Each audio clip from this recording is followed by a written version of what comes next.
ka don chine late lang pui ka vang hoa matiang son zai reng i rem don lo em ni khir vel te mar lang pui so it's hing zo lo lo em ai thật thăng chim lệ mar leng ten vul zai an rel sin e mana sualin mo zo ko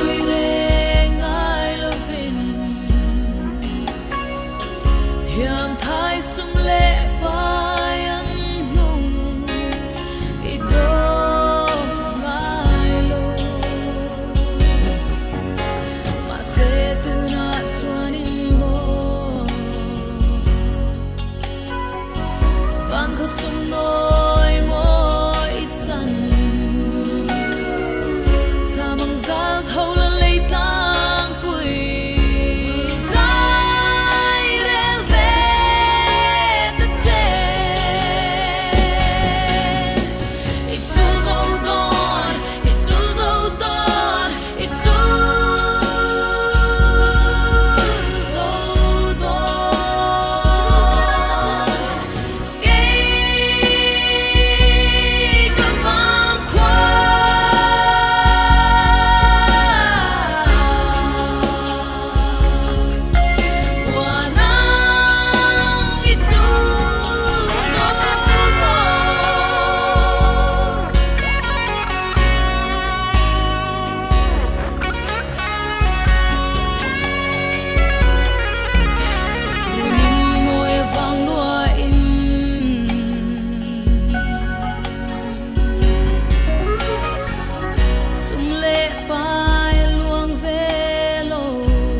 to